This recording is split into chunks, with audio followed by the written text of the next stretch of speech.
సంగారెడ్డి జిల్లా కేంద్రంలో తెలంగాణ రాష్ట్ర పద్మశాలి సంఘానికి అనుబంధంగా నూతనంగా జిల్లా పద్మశాలి సంఘం నూతన కార్యవర్గ ప్రమాణ స్వీకార కార్యక్రమంలో ముఖ్య అతిథిగా అఖిల భారత యునైటెడ్ పద్మశాలి సంఘం అధ్యక్షులు మేడం బాబురావు, రాష్ట్ర అధ్యక్షులు వల్లకాటి రాజ్ కుమార్, గోషికి యాదగిరి హాజరయ్యారు. నూతన కార్యవర్గంలో గౌరవ అధ్యక్షులు మాకం మల్లేశం, జిల్లా అధ్యక్షులు గుండు సత్యనారాయణ, వర్కింగ్ ప్రెసిడెంట్ గందే మల్లేరాజు, ప్రధాన కార్యదర్శి మునిపల్లి విశ్వనాథం, కోశాధికారి నక్కా ప్రభాకర్, స్టీరింగ్ కమిటీ అధ్యక్షులు సీతా వైద్యం కిషోర్, అసోసియేట్ ప్రెసిడెంట్ గడ్డం జనార్దన్, ప్రధాన ఉపాధ్యక్షుడు కుందేన రాజు, పగిడే సత్యం, యువజన అధ్యక్షులు కొలిపాకర విక్రమాదిత్య, ప్రధాన కార్యదర్శి సుప్పాల శ్రీనివాస్, మహిళా అధ్యక్షురాలు బోగా విజయలక్ష్మి, నియోజకవర్గ అధ్యక్షులు శ్రీరామ్ వెంకట్, ప్రధాన కార్యదర్శి దండే నాగరాజు మరియు ఇతర కార్యవర్గ సభ్యులు ప్రమాణ స్వీకారం చేశారు.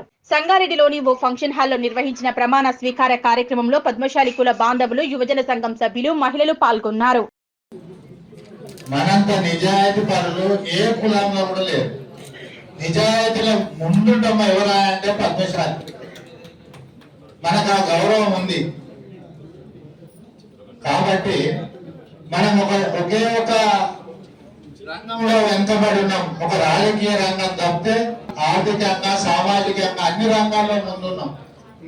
ఒక రాజకీయ రంగంలో వెనుకబడ్డాం. ఎందుకు అనేది ఒకసారి ఆలోచన చేస్తే, మన తాతల తండ్రులు మొగ్గాలు వేసినప్పుడు నెయ్యి భూవాల చందంగా బతికేది. అదే పటేళ్ళుగా ఉన్నవాళ్ళు, వ్యవసాయం చేసిన వాళ్ళు ఇంటికి లేక మన దాన్నే అప్పులు తీసుకుపోయినటువంటి పరిస్థితి. మనమే అప్పించి 200-300 రూపాయలు పెడితే ఓ ఎకర పొలం దొరికింది. కానీ వాళ్ళు పొలినాడు బొక్క, నోమనాడు బూడి అన్నట్టు తిని ఆ పొలాన్ని మాత్రం కాపాడుకొని ఇవాళ రాజకీయాన్ని ఎదిగారు. మన వాళ్ళు అప్పులు ఇచ్చారు కానీ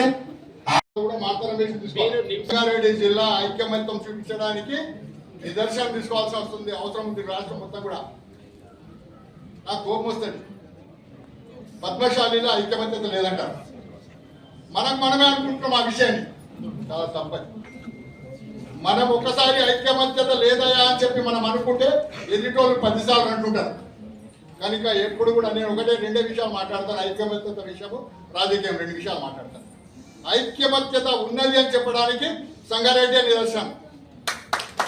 2014లో వచ్చినప్పుడు ఒక చిన్న 200 గజాల స్థలంలో నేను మీటింగ్ పెట్టిపోయాను. ఇక్కడ సత్యనప్పుడు, తర్వాత సోమ నరసింహులన్న, తర్వాత దాసన్న, ఒక 5-6 మంది కూర్చొని ఏదైతే ఇప్పుడు భవనం నిర్మాణం చేసింది అక్కడ ఒక చిన్న రేకుల షెడ్ ఉండే, అక్కడ కూర్చొని మీటింగ్ పెట్టి అది ఇవాళ నాడు కూర్చొని ఇవాళ నాడు ఏదైనా చేయాలన్నా సత్తా చేయాలనుకుంటే ఇవాళ నాడు అది 3 అంతస్తుల భవనంగా ఏర్పడి మనకు ఒక షెల్టర్ అయింది 300 గజాలతో.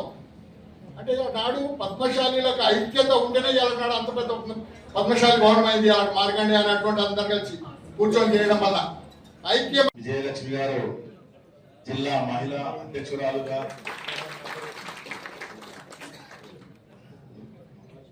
ఆశిగంటి మల్లేశం గారు సదాశివపేట జిల్లా ముఖ్య సలహాదారు గారు, కోటం ప్రభాకర్ గారు జిల్లా ముఖ్య సలహాదారులుగా, కంబడి విశ్వనాథం గారు జిల్లా ముఖ్య సలహాదారులుగా,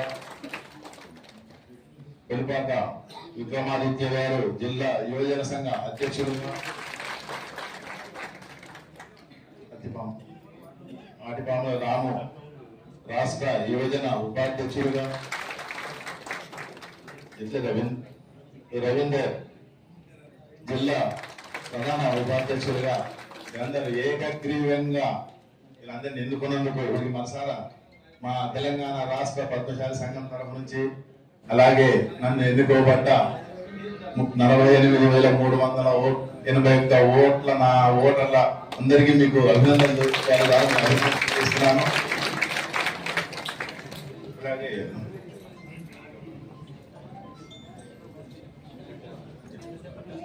ఈ వచ్చే వారంలో మా నూతన కార్యవర్గం ఏర్పాటు చేయడం జరుగుతుంది.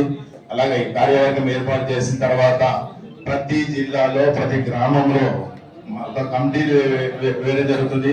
అలాగే రానున్న ఎలక్షన్స్ లో ఖచ్చితంగా ప్రతి గ్రామ కమిటీలు, అలాగే మండల కమిటీలు, పట్టణ కమిటీలు అలా వేసి రేపు రానున్న ఎమ్మెల్యే కావచ్చు, అంటే ఎమ్మెల్యేల కన్నా ముందు వాళ్ళు సర్పంచులు, మండల ఎంపీలు, తర్వాత వార్డు మెంబర్లు